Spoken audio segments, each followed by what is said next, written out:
లూకా గారు రాసిన సువార్త 24వ అధ్యాయము 1 నుండి 9 వచనాలు.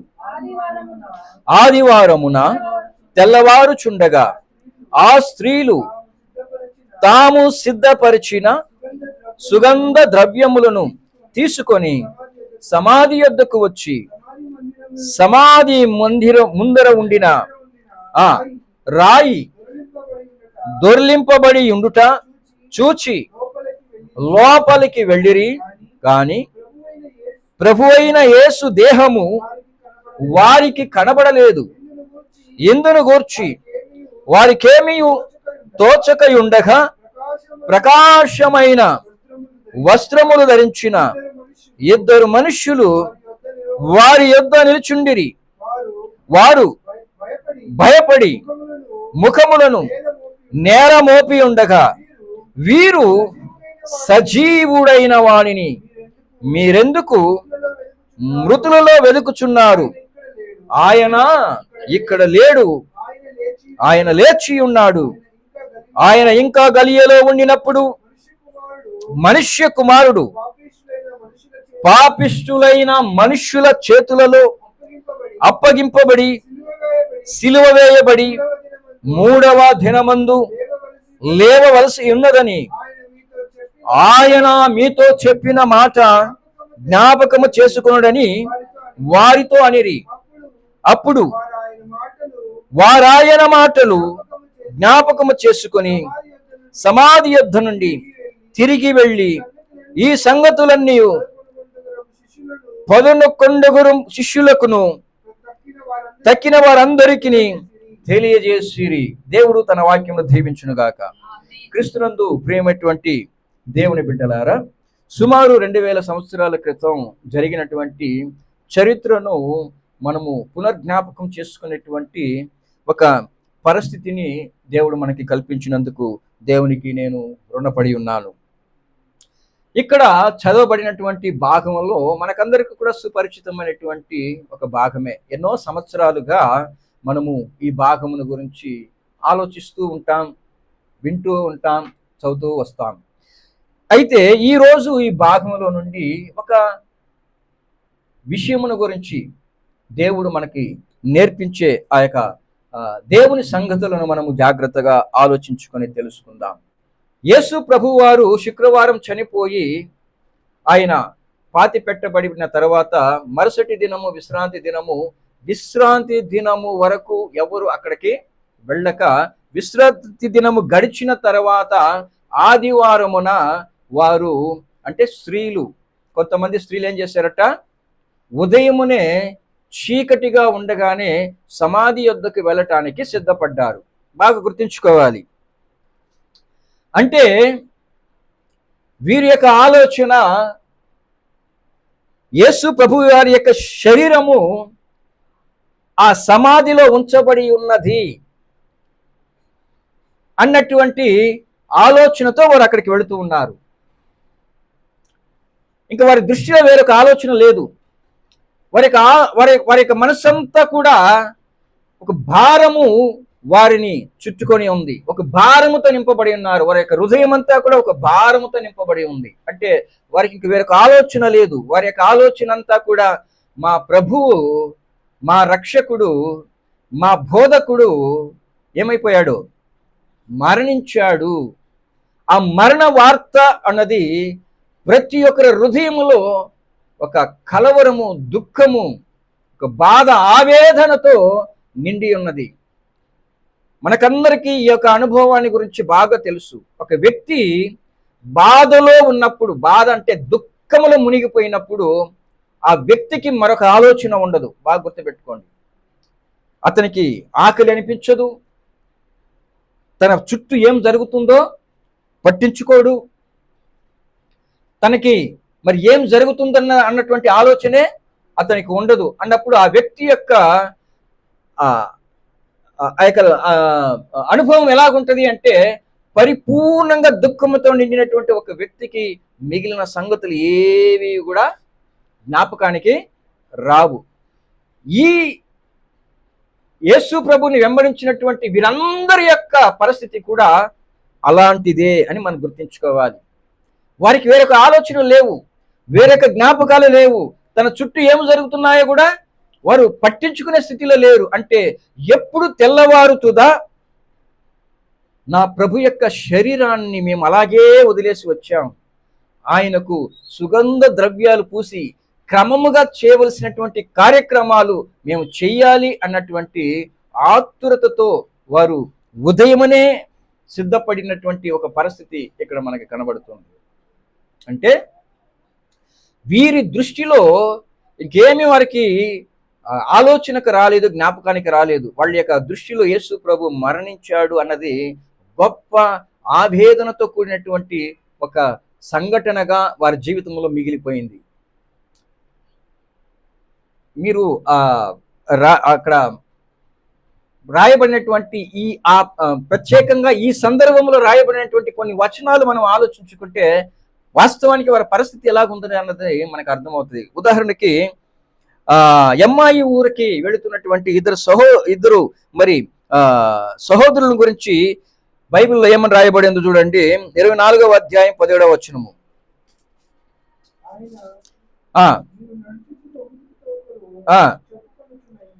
లేమని అడుగగా, అంటే వీరు ఎవరిని గురించి మాట్లాడుకుంటూ వెళ్తున్నారు? ఆయన యొక్క మరణమును గురించే మాట్లాడుకుంటూ వెళుతూ ఉన్నారు. ఆయన మరణం గురించినటువంటి సంభాషణే వీళ్ళిద్దరిలో కూడా జరుగుతూ ఉంది. కానీ వాళ్ళు ఏ స్థితిలో ఉన్నారట? దుఃఖముతో నిండి ఉన్నారు అన్నది మనకి స్పష్టంగా అర్థమవుతుంది. అంతేకాదు ఆయన ఈ మరణాన్ని అనుభవించడానికి ముందు శ్రమల గుండా వెళుతున్నటువంటి ఆ యొక్క క్రమంలో ఆయన చుట్టూ ఎంతో మంది జన సమూహము ఆయనను వెంబడించారు. వెంబడించిన వారందరూ కూడా ఆయన గురించి ఏం చేశారు? ఏడ్చారు అని చూస్తున్నాం. చూడండి 23వ అధ్యాయము 27వ వచనము 28వ వచనాలు. 23వ అధ్యాయము 27వ వచనము.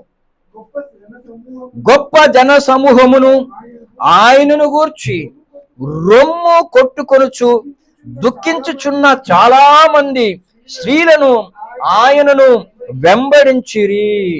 యేసు వారి వైపు తిరిగి, యెరూషలేము కుమార్తెలారా, నా నిమిత్తము ఏడవకుడి, మీ నిమిత్తము మీ పిల్లల నిమిత్తము ఏడువుడి. అంటే వాళ్ళ యొక్క పరిస్థితి మనకి అర్థమవుతుంది. ఇక్కడ అందరూ కూడా దుఃఖముతో యేసు ప్రభు యొక్క మరణమును గురించి, లేదంటే ఆయన యొక్క శ్రమను గురించి వారందరూ కూడా ఆవేదన చెందుతున్నటువంటి ఒక పరిస్థితి ఇక్కడ మనకి కనబడుతుంది.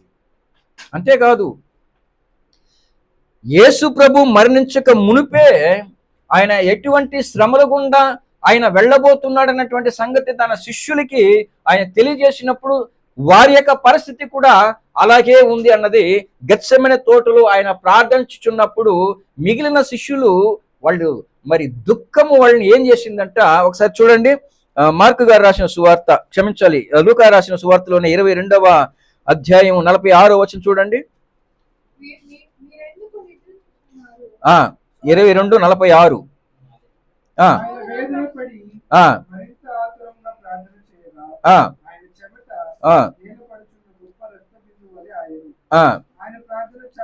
ఆయన ప్రార్థన చాలించి లేచి తన శిష్యుల యొద్దకు వచ్చి వారు దుఃఖము చేత నిద్రించుట చూచి అంటాడు. దుఃఖము చేత నిద్ర ఎవరికైనా పడుతుందండి? దుఃఖం ఉంటే మనకి నిద్ర పడుతుందా? అసలు మనకి నిద్ర పట్టదు. అయితే ఈ దుఃఖము ఎలాంటి దుఃఖము అంటే వీళ్ళు తమ స్పృహను కోల్పోయే అంతగా ఆ దుఃఖము వారిని ఆవరించి ఉంది. ఇది ఎలాంటి దుఃఖము అంటే పరిపూర్ణంగా మనం బలమును కోల్పోతే ఏమైపోతాం? స్పృహ తప్పి పడిపోతాం. ఏం జరుగుతుందో తెలియదు. ఇక్కడ నిద్ర అని మనకి తెలియజేస్తుందని, కానీ వాస్తవానికి వాళ్ళు తమ చుట్టూ ఏమి జరుగుతుందో దాన్ని గ్రహించలేని, ఊహించలేనటువంటి స్థితిలో తమ బలమును, తమ స్పృహను కోల్పోయినటువంటి పరిస్థితిలో అక్కడ వాళ్ళు పడి ఉన్నారనే మనం చెప్పాలి. యేసు ప్రభు పొందబోయేటువంటి ఆ శ్రమలను గురించి వాళ్ళు ఆలోచించుకున్నప్పుడు ఆ దుఃఖము వారిని బలహీనతకు గురి చేసింది. అంటే మీరు ఆలోచించాలి, ఆ పరిస్థితి తన శిష్యులకును జన సమూహానికి ఎటువంటి దుఃఖాన్ని కలిగించింది అన్నది. ఇంకొక మాట కూడా చూడండి, 16వ అధ్యాయము మార్కు రాసిన సువార్త 10వ వచనము.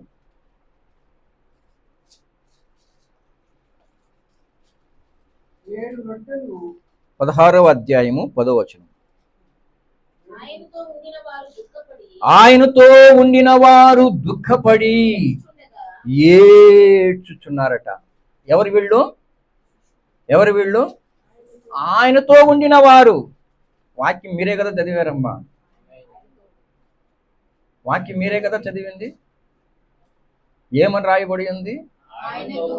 ఆయనతో ఉండిన వారు దుఃఖపడి ఏడ్చుచుండగా. అంటే యేసు ప్రభువుల వారు మరణించారు అన్నటువంటి వార్త వాళ్ళకి ఎలా అయిపోయింది అంటే పరిపూర్ణంగా వారి యొక్క హృదయం అంతా కూడా దుఃఖముతో నిండిపోయింది. ఆ దుఃఖము ఎలాంటి దుఃఖము అంటే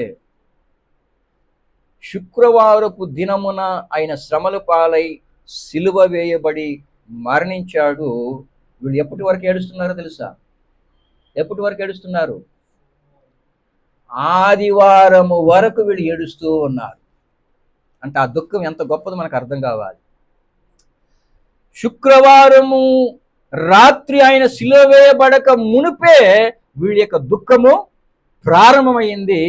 ఆవేదన వీరి యొక్క హృదయాలు నింపబడింది. ఆదివారం వరకు కూడా ఏం చేస్తున్నారట?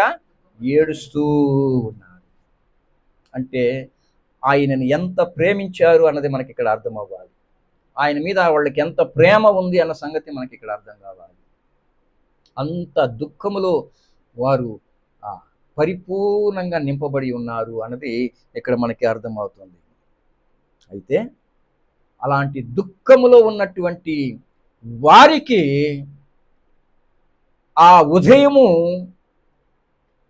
ఒక గొప్ప సంతోషాన్ని కలిగిస్తుంది అన్నటువంటి సంగతి వారు సమాధి యొద్దకు వెళ్ళేంత వరకు కూడా వాళ్ళకి తెలియదు. సమాధి యొద్దకు వెళ్ళేంత వరకు కూడా ఆ దుఃఖము సంతోషముగా మారుతుందన్నటువంటి సంగతి వాళ్ళకి తెలియదు. క్రీస్తునందు ప్రియమైనటువంటి దేవుని బిడ్డలారా, మన జీవితంలో మనము అనేక సార్లు దుఃఖముతో మునిగినప్పుడు మనకు ఒక విషయం గుర్తుకు రావాలి. ఏంటో తెలుసా? నా ప్రభువు ఆయన చచ్చిపోయిన దేవుడు కాదు. నా ప్రభువు ఆయన సమాధి చేయబడి విడవబడిన దేవుడు కాదు. నా ప్రభువు సమాధిని గెలిచిన దేవుడు. నా దుఃఖము సంతోషముగా మార్చటానికి ఆయన నా కొరకు పునరుద్ధానుడై లేచాడు అని ఈరోజు మనమందరము కూడా సంతోషించవలసినటువంటి స్థితిలో ఉన్నాం. ఈరోజు చాలామంది దుఃఖపడుతూ ఉంటారు. వారి కొరకు వారి రక్షకుడు పునరుద్ధానుడై లేచాడు అన్నటువంటి విషయమును మర్చిపోయారు. ఈరోజు దుఃఖపడే ప్రతి ఒక్కరు కూడా గుర్తించాల్సిన సంగతి ఏంటి అంటే, నీ కొరకు నా కొరకు నీ ప్రభువు నా ప్రభువు, నీ దేవుడు నా దేవుడు పునరుద్ధానుడై లేచాడు అని నీ జీవితకాలం అంతా కూడా గుర్తుపెట్టుకో. లేఖనం సెలవిస్తుంది, యేసు క్రీస్తు వారు ఈ లోకమునకు రావటానికి గల కారణమే దేని కొరకు? అంతేకాదు, మరణ ఛాయలో ఉన్న వారికి గొప్ప వెలుగును ప్రకాశించటానికి ఈ లోకానికి వచ్చాడు. గుర్తుపెట్టుకోండి. మీ యొక్క పరిస్థితి మరణ ఛాయ అంటే మరణ అంధకారము మిమ్మల్ని ఆవరించి ఉన్నప్పటికీ, మీ దుఃఖము ఎంత గొప్పది అయినప్పటికీ, మీ రక్షకుడు సజీవుడై లేచుట ద్వారా మీ దుఃఖమును మార్చటానికి ఆయన సమర్థవంతమైనటువంటి దేవుడు అని నువ్వు నమ్మాలి. ప్రియులారా, ఈ సంగతిని చూసినటువంటి ఈ స్త్రీలు అదిగో అక్కడ ఏడుస్తున్నటువంటి మిగిలిన వారికి ఆమె సువార్తను తీసుకువెళ్ళి చెబితే అక్కడ ఉన్నవారు నమ్మలేకపోయారు. అంటే ఎటువంటి స్థితిలో వారు ఉన్నారు అంటే, ఇప్పుడు మనం చదువుకున్న 16వ అధ్యాయము మార్కు సువార్త, ఆయనతో ఉండిన వారు దుఃఖపడి ఏడ్చుచుండగా ఆమె వెళ్ళి ఆ సంగతి వారికి తెలియజేసును గాని ఆయన బ్రతికి ఉన్నాడనియు ఆమెకు కనబడననియు వారు విని నమ్మకపోయిరి అంటాడు. ఈరోజు చాలా మంది నమ్మకం లేని స్థితిలో ఉన్నారు. ఏంటి నమ్మకం లేదు అంటే, నా ప్రభు, నా రక్షకుడు, ఆయన మరణాన్ని గెలిచిన వాడు, నాకున్న ఈ చిన్న సమస్యని నేను జయించటానికి ఆయన పునరుద్ధానం ఒక సాదృశ్యము అన్నది ఈరోజు క్రైస్తవులు నమ్మట్లేదు. మరణమును జయించిన వాడే నీ రక్షకుడు. మరణమును జయించి ఇదో యుగ యుగములు సజీవుడునై ఉన్నాను అని చెప్పగలిగిన రక్షకుడు నీ ప్రభు అన్నప్పుడు నీవు సమస్తమును కూడా జయించటానికి సామర్థ్యతను కలిగించేవాడు నీ రక్షకుడు నువ్వు నమ్మాలి. ఆ రోజు వాళ్ళందరూ కూడా నమ్మక ఆయన పునరుద్ధానమును వారు నమ్మలేకపోయారు. గుర్తుపెట్టుకోండి, యేసు ప్రభు యొక్క పునరుద్ధానము నీ దుఃఖమును మార్చగలిగేది. యేసుక్రీస్తు యొక్క పునరుద్ధానము నీలో ఉన్నటువంటి ఆవేదనను మార్చగలిగిన శక్తి కలిగింది అని నమ్మాలి. ఆయనే అంటాడు, ఒకసారి చూడండి, 16వ అధ్యాయం యోహాను రాసిన సువార్త 16వ అధ్యాయము 20వ వచనము. మీరు ఏడ్చి ప్రలాపింతురు కానీ లోకము సంతోషించును, మీరు దుఃఖింతురు గాని మీ దుఃఖము సంతోషమగునని మీతో నిశ్చయముగా చెప్పుచున్నాను. ఒక సందర్భం వీళ్ళందరూ కూడా దుఃఖించారు, కానీ ఆయన పునరుద్ధానుడై లేచాడు అని ఎప్పుడైతే వారు విన్నారో వారు అందరూ కూడా సంతోషించారు.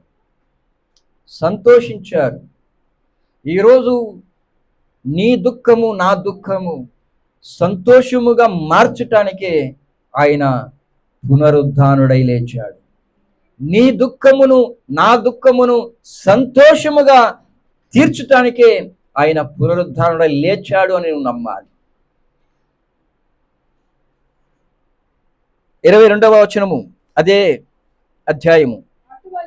అటువలే మీరును ఇప్పుడు దుఃఖపరుచున్నారు గాని మిమ్మును మరలా చూచెదను, అప్పుడు మీ హృదయము సంతోషించును, మీ సంతోషమును ఎవడును మీ యొద్ద నుండి తీసివేయడు అన్నాడు. ఎవడును మీ యొద్ద నుండి తీసివేయడు. క్రీస్తునందు ప్రియమైనటువంటి దేవుని బిడ్డలారా, ఈరోజు మీరు ఎంతమంది ఈ మాట నమ్ముతున్నారో లేదో కానీ దేవుడు ఈరోజు మనతో మాట్లాడుతున్నాడు. మీ దుఃఖమును మార్చటానికే నేను పునరుద్ధానుడై లేచాను, మీ దుఃఖమును సంతోషముగా చేయటానికే నేను పునరుద్ధానుడై లేచాను.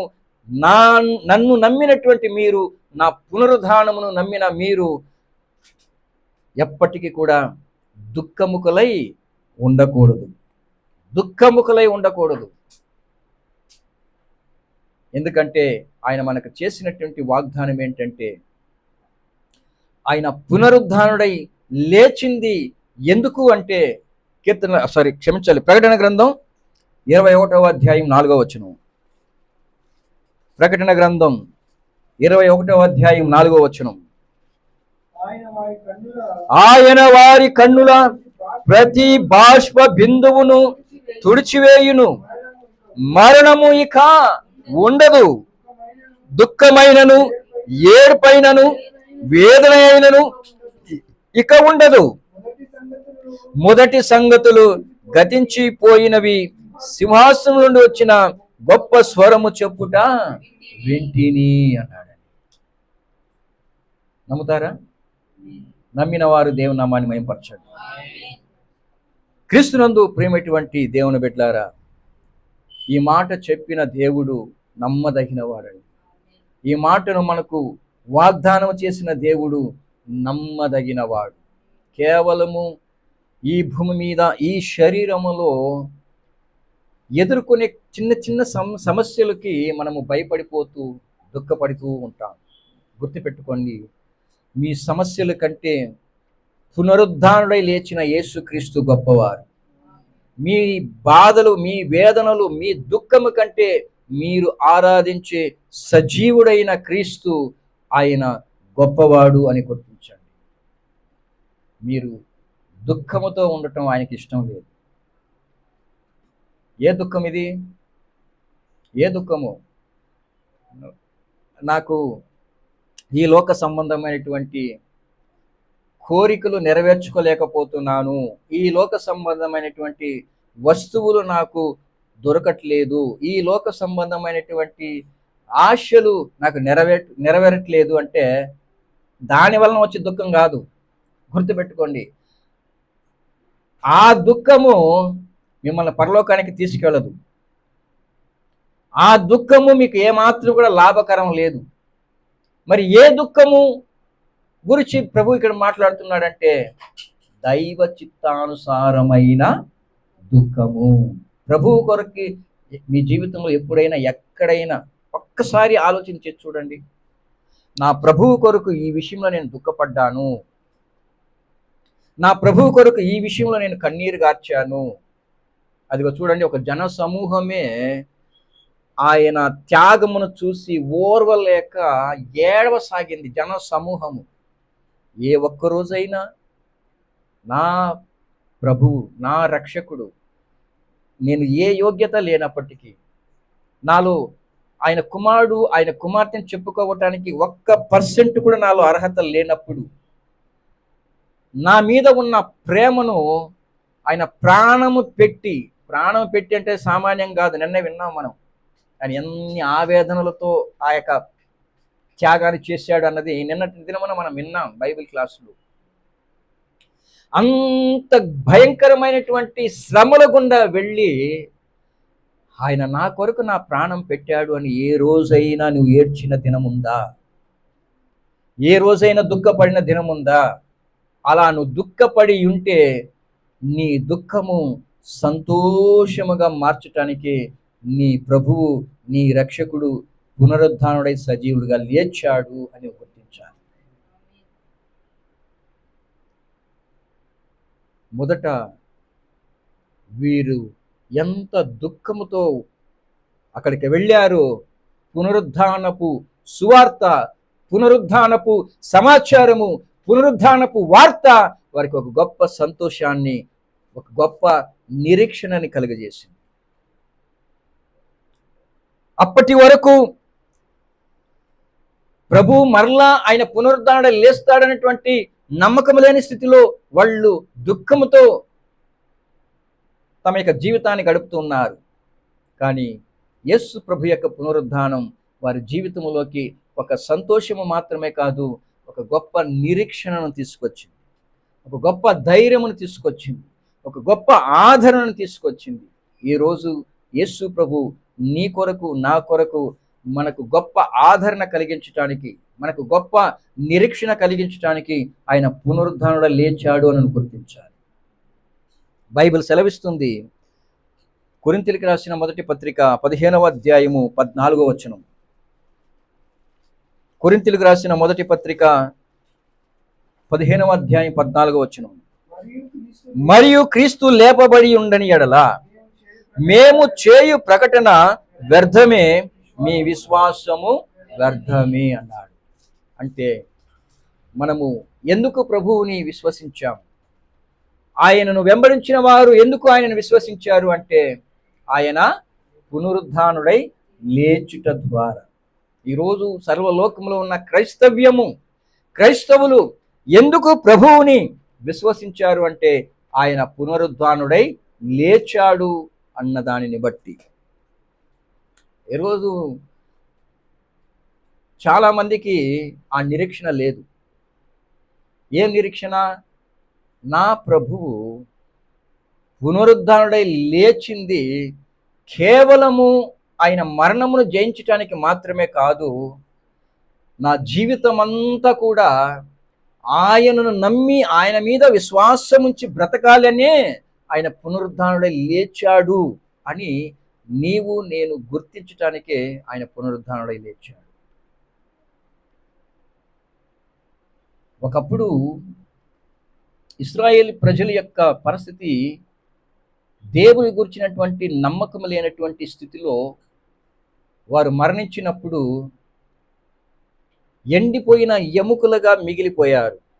అంటే మన దేవుడు నిరీక్షణకు ఆయన ఎంత ఆధారముగా ఉన్నాడు అన్నటువంటి సంగతి ఆ చరిత్రను బట్టి మనం తెలుసుకోవచ్చు. ఎండిపోయిన ఎముకలతో కూడా తన ప్రవక్తను పంపించి మాట్లాడమన్నాడు. ఆ ఎండిపోయినటువంటి ఆ ఎముకలు అవి అనుకుంటున్నాయట, ఇంకా మమ్మల్ని పట్టించుకునే వారు లేరు, మాకంటూ ఒక నిరీక్షణ లేదు, మాకంటూ ఒక జీవితము అన్నది లేదు అన్నట్టుగా మరణించారంట వాళ్ళు. ఎవరైనా కూడా ఈరోజు జీవితం మీద నమ్మకం లేకపోతే మరణానికి గురవుతారు, అంతే కదండి. జీవితం మీద విరక్తి పుట్టి, జీవితం మీద నమ్మకం లేకుండా, జీవితం మీద నిరీక్షణ లేకుండా ఉన్నప్పుడు వాళ్ళు ఏం చేస్తారు? మరణాన్ని ఆశ్రయిస్తారు. ఈ ఇశ్రాయేలు ప్రజలు మరణించేటప్పుడు వాళ్ళు ఏ స్థితిలో మరణించారు అంటే నమ్మకం లేని, నిరీక్షణ లేని స్థితిలో మరణించారు. అందుకే దేవుడు అంటాడు, ఒకసారి చదవండి, యెహెజ్కేలు ప్రవచన గ్రంథము 37వ అధ్యాయము 10వ వచనం చదవండి.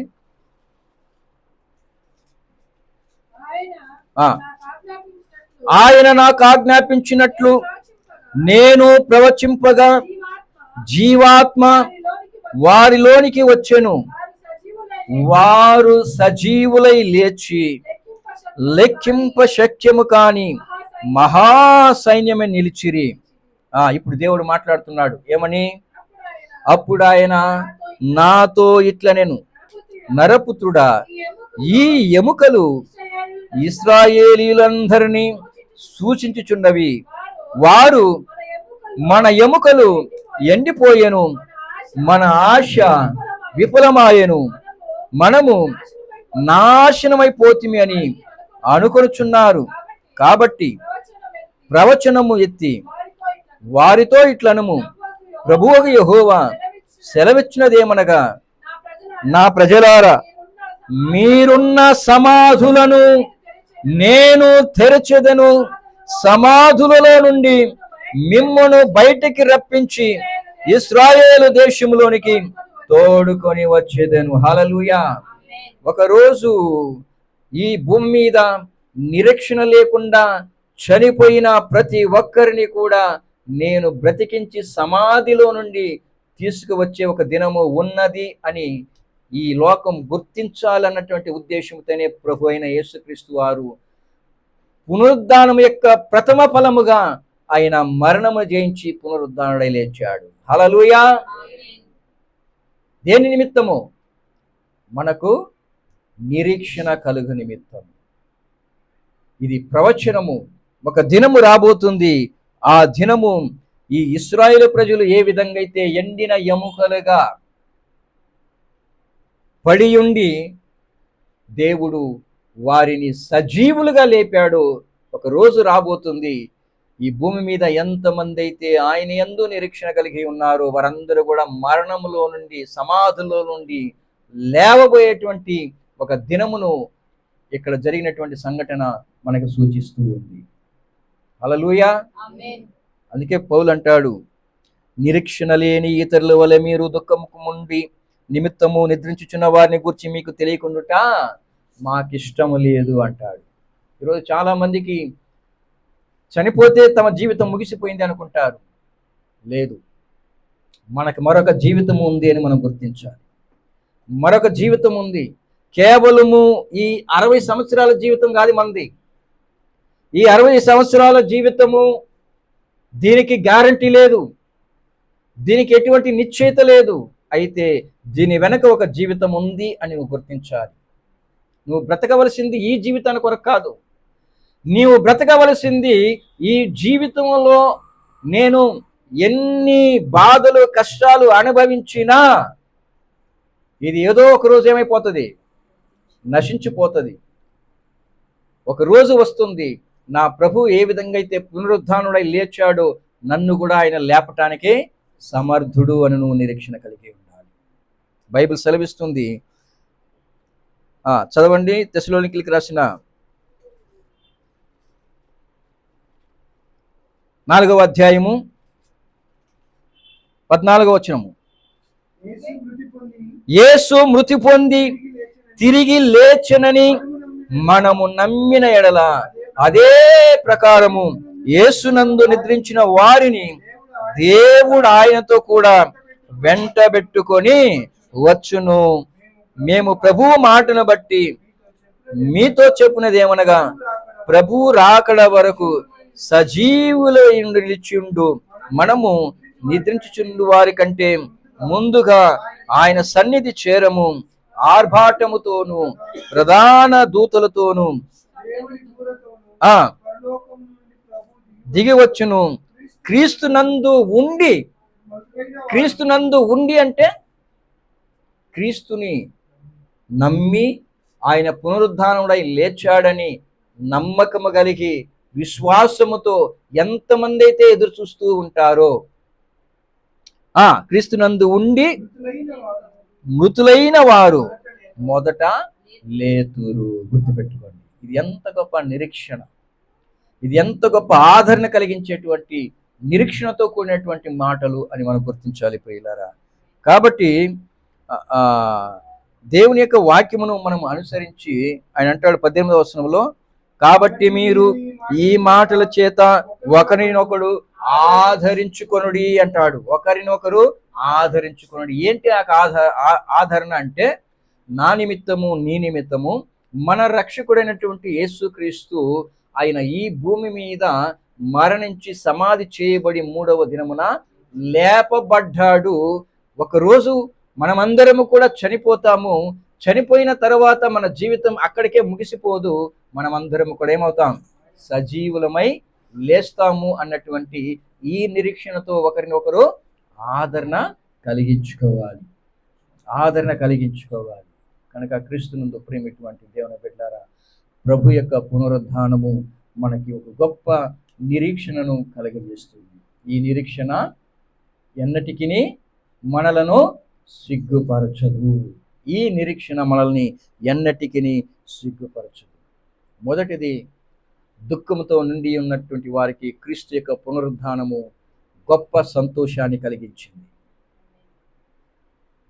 రెండవది, క్రీస్తు యొక్క పునరుద్ధానము ఆయనను వెంబడించిన వారికి గొప్ప నిరీక్షణని కలుగజేసింది. మూడవదిగా, ఆయన చెప్పిన మాట ప్రకారము సమస్తమును కూడా ఈ భూమి మీద జరిగించే దేవుడు అని క్రీస్తు యొక్క పునరుద్ధానము మనకి జ్ఞాపకం చేస్తుంది. ఆయన పునరుద్ధానుడై లేస్తాడు అన్నది ఆయన నిమిత్తము, ఆయనను గురించి ఆదికాండము నుండి దేవుడు రాయించినటువంటి సంగతులు. ఆ రోజు మరి ఆయనని వెంబడించినటువంటి ఆయన శిష్యులు కావచ్చు, ఆయన వెంబడించినటువంటి జనసమూహము ఆయన గురించి రాయబడినటువంటి సంగతులను మర్చిపోయారు. గుర్తుపెట్టుకోండి, ప్రభు అంటాడు, ఆకాశము భూమి అయినా గతించిపోతుందేమో కానీ నా మాట ఒక్కటి కూడా, ఒక పొల్లైనను ఒక సున్నైనను ఏం చేయదు, గతించి పోదు అని ఆయన ఈ భూమి మీద ఉన్నటువంటి ప్రతి ఒక్కరికి చేసినటువంటి ఒక వాగ్దానముగా ఉంది. కాబట్టి క్రీస్తునందు ప్రియమైనటువంటి దేవుని బిడ్డలారా, ఆ రోజు యేసుక్రీస్తు యొక్క పునరుద్ధానమును చాలామంది మరి గుర్తించలేదు. ఆయన బ్రతికి ఉన్నప్పుడు అనేక మార్లు దాని గురించి తెలియజేశాడు. అంతేకాదు ప్రవక్తులను మరి ఎంతో మంది భక్తులు ఆయన యొక్క మరణ పునరుద్ధానమును గురించి తెలియజేశారు. కానీ ఆయన వెంబడించిన వారు దానిని గుర్తించలేదు అని మనం చూస్తూ ఉన్నాం. అందుకే ఈ ఎమ్మాయి ఊరికి ఆ గ్రామానికి వెళుతున్నటువంటి వారితో ప్రభు ఏమన్నాడో తెలుసా? వారితో కూడా ఆయన నడిచి వెళుతూ మరి వారు మాట్లాడుకుంటున్నటువంటి సంభాషణ విన్న తర్వాత ఆయన అంటాడు, ఒకసారి చదవండి 24వ అధ్యాయం లూకా రాసిన సువార్త 25వ వచనం.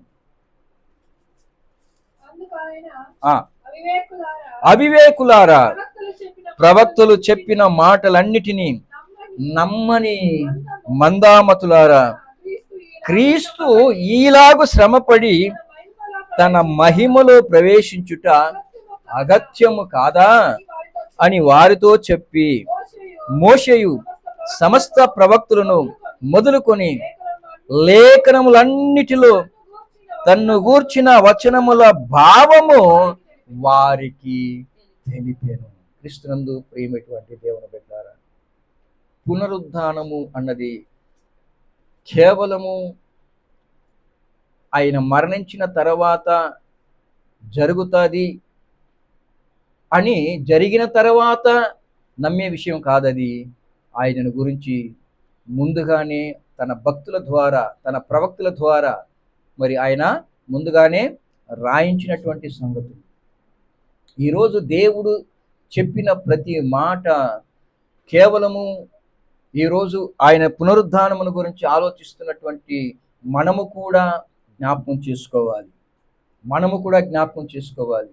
ఆ రోజు ఆ శిష్యులు ఆయనను వెంబడించిన వారు దేవుని యొక్క వాక్యమును వాళ్ళు జ్ఞాపకం చేసుకోలేకపోయారు. మనము కూడా అనేక సందర్భాలలో మనము కొన్ని సమస్యలు, కొన్ని కార్యములు ఎదుర్కొనేటప్పుడు దేవుడు మన కొరకు చేసినటువంటి మాట్లాడినటువంటి మాటలను మర్చిపోతాం. అంటే మనము దేవుని యొక్క వాక్యమును మనము మర్చిపోయాము అంటే, ఆ పరిస్థితిలో దేవుని వాక్యము మనకి గుర్తుకు రాలేదు అంటే నిజంగా మనము అవివేకులము ప్రియులారా, నిజంగా మనం అవివేకులము. ప్రభు యొక్క పునరుద్ధానము దేవుని యొక్క వాక్యమును స్థిరపరిచింది.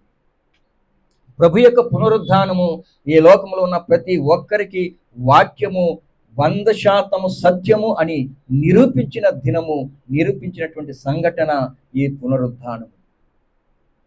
దేవుడు చెప్పిన ప్రతి మాట ఒక్కటి కూడా తప్పకుండా ప్రభు యొక్క జీవితంలో నెరవేరింది అన్నది ఈరోజు ఆయన యొక్క పునరుద్ధానమును ఆలోచిస్తున్న మనం అందరము కూడా 100% మనం నమ్మవలసిన వారమై 100% మనం నమ్మాలి. పరిస్థితులు ఏ విధంగా దేవుని వాక్యం మన జీవితంలో నెరవేరుతుంది, కార్యములు ఏ విధంగా ఉన్నా దేవుని వాక్యం మన జీవితంలో నెరవేరుతుంది. మనము నమ్మిక కలిగి ఉన్నవారుగా ఉండాలి. ఆయన వారిని ఏమని గద్దించాడు? అవివేకులారా,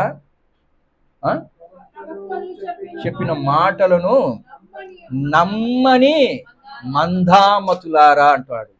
ఇది వాళ్ళని చెప్పిన మాట మాత్రమే కాదు, ఈరోజు ప్రభు యొక్క పునరుద్ధాన్ని నమ్ముతున్న ప్రతి ఒక్కరు నమ్మాలి.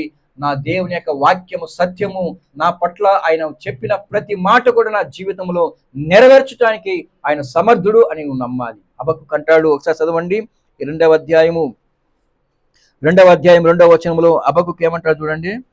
యెహోవా నాకిలాగ సెలవిచ్చెను, చదువువాడు పరుగెత్తుచు చదవ వీలగునట్లు నీవు ఆ దర్శన విషయమును పలక మీద స్పష్టముగా రాయుము. ఆ దర్శన విషయము నిర్ణయ కాలమున జరుగును, సమాప్తమగుటకై ఆతురపడుచున్నది, అది తప్పక నెరవేరును. అది ఆలస్యము వచ్చినను దాని కొరకు కనిపెట్టుము, అది తప్పక జరుగును, జాగు చేయక వచ్చును. దేవుడు చెప్పిందే. ఆయన మాట కొరకు నువ్వు ఎదురు చూడాలే తప్ప, ఆయన మాట మీద నమ్మిక ఉంచి నీవు ఎదురు చూడాలి. కానీ దేవుని వాక్యము ఏమాత్రమే కూడా ఆలస్యం చెయ్యదు. ఒకవేళ ఆలస్యము చేసినా చేయవలసిన కార్యమును ఖచ్చితంగా అది నెరవేరుస్తూ ఉంది. దేవుని నోట నుండి వచ్చిన ప్రతి మాట నెరవేర్చకుండా అది వ్యర్థంగా తిరిగి రాదు అని యెషయా ప్రవచన గ్రంథంలో మనం చదువుకుంటాం. 55వ అధ్యాయము 10-11 వచనాలు చదవండి. యెషయా ప్రవచన గ్రంథం 55వ అధ్యాయము 10వ వచనము. వర్షమును యమమును ఆకాశము నుండి వచ్చి అక్కడికి ఏలాగు మరలక భూమిని తడిపి విత్తువానికి విత్తనమును భుజించువానికి ఆహారమును కలుగజేయుటకై అది చిగిర్చి వర్ధిల్లినట్లు చేయును, అలాగే నా నోట నుండి వచ్చు వచనమును ఉండును. అంతేకాదు కింద మాట ఏమంటాడు చూడండి, నిష్ఫలముగా నా యొద్దకు మరలక అది నాకు అనుకూలమైన దానిని నెరవేర్చును, నేను పంపిన కార్యమును సఫలము చేయును. హల్లెలూయా. నమ్మేవాళ్ళు దేవునామాన్ని మహిమపరచండి. దేవుడు తన గ్రంథములో నా కొరకు రాయించిన ప్రతి మాట నా జీవితములో నెరవేరుతుంది అని నమ్మేవాళ్ళు దేవునామాన్ని మహిమపరచండి. హల్లెలూయా. కనుక క్రీస్తునందు ప్రియమైనటువంటి దేవుని బిడ్డలారా, దేవుడు నీ కొరకు నా కొరకు ఏ ఉద్దేశ్యమునైతే కలిగి ఉన్నాడో ఆ ఉద్దేశ్యమును నెరవేర్చడానికి ఆయన సమర్థుడు అని క్రీస్తు యొక్క పునరుద్ధానపు యొక్క రుజువుని ఆయన ముందుగే రాయించినట్టుగానే సమస్తమును కూడా నెరవేర్చినట్టుగా నిన్ను గురించి నన్ను గురించి మన జీవితాన్ని గురించి ఆయన నెరవేర్చడానికి సమర్థుడు అని నమ్మాలి. ఆయన వాక్యము మన కొరకు ఏమైతే రాయించాడో అది 100% ఏమాత్రం కూడా సందేహము లేకుండా నెరవేరబోతుంది అని క్రీస్తు యొక్క పునరుద్ధానమును చూసైనా నువ్వు నమ్మవలసిన వాడివై నమ్మవలసిన దానివై ఉన్నావు. అంటే ఆయన గురించి రాయబడిన సంగతులు ఆనాడు ఆ శిష్యులు గ్రహించలేదు, జ్ఞాపకం తెచ్చుకోలేదు. అందుకే ప్రభు మరలా వారికి జ్ఞాపకం చేసి అవివేకులారా, ప్రవక్తులను చెప్పినటువంటి మాటలను నమ్మని మందామతులారా. మనము అటువంటి స్థితిలో ఉండకూడదు ప్రియులారా. ప్రభు యొక్క పునరుద్ధానమును గుర్తించి అయినా ఆయన చెప్పిన దానిని స్పష్టంగా చేయగలిగిన దేవుడు అని నీవు నమ్మవలసిన వాడవై ఉన్నావు. ఈరోజు నిన్ను గురించి నన్ను గురించి ఆయనకంటూ ఒక ఉద్దేశం ఉంది అని నువ్వు గుర్తించాలి. మనల్ని బట్టి ఆయనకు ఒక ఉద్దేశం ఉంది. ప్రభు అయిన యేసుక్రీస్తు వారిని గురించి దేవుడు ఏ విధంగా అయితే ఒక ఉద్దేశ్యమును కలిగి ఆ ఉద్దేశ్యం నెరవేరు వరకు ఒక పుల్ల కూడా తప్పకుండా నెరవేర్చాడో ఆ విధంగానే నిన్ను గురించి నన్ను గురించి ఆయనకు ఒక ప్రణాళిక ఉంది, ఆయనకు ఒక ఉద్దేశం ఉంది. ఇర్మియా ప్రవచన గ్రంథం 29వ అధ్యాయం 11వ వచనంలో మనం చదువుకుంటాం, నేను మిమ్మును గూర్చి ఉద్దేశించిన సంగతులను నేనెరుగుదును, రాబోవు కాలమందు మీకు నిరీక్షణ కలుగునట్లుగా అవి సమాధానకరమైన ఉద్దేశములు గాని హానికరములైన కావు. ఇది యెహోవా వాక్కు. మిమ్మల్ని గురించి దేవునికి ఒక ఉద్దేశం ఉంది. అది మీకు సమాధానాన్ని కలిగించేటువంటి ఉద్దేశం, మీకు హాని కలిగించేటువంటి ఉద్దేశం కాదు. దేవుని మాటను మీరు నమ్మితే నమ్మువాడు దేవుని మహిమ చూస్తాడు. దేవుని మాట నమ్మాలి. ఆయన చెప్పింది చేసే దేవుడని నమ్మాలి. ఒకవేళ నమ్మలేదు అంటే ఈరోజు ప్రభు యొక్క పునరుద్ధానమును చూసైనా నువ్వు ఆయన చెప్పింది చేసేవాడని నమ్మాలి. కాబట్టి ఈ లోకానికి ఆయన మాట మీద నమ్మకం కలిగి ఉండటానికి ప్రభు యొక్క పునరుద్ధానము మనకి జ్ఞాపకం చేస్తూ ఉంది. దేవుడు ఆయన గురించి రాయించిన ప్రతి మాట కూడా పరిపూర్ణంగా నెరవేరింది. చివరి క్షణాలలో కూడా ఆయన అంటాడు, తండ్రి నీ చిత్తమైతే ఈ గిన్నె నా యొద్ద నుండి తొలగించు. నీ చిత్తమైతే అంటే చచ్చిపోయే వరకు కూడా తండ్రి యొక్క చిత్తమును ఆయన ఎదురు చూశాడు. కాబట్టి ఆయన యొక్క జీవితంలో పరిపూర్ణంగా దేవుని వాక్యం నెరవేరింది. ఈరోజు నీ జీవితంలో నా జీవితంలో ఆయన యొక్క పునరుద్ధానం జ్ఞాపకం చేసుకుంటున్న ఈ పరిస్థితుల్లో ఒక్కసారి ఆలోచించు.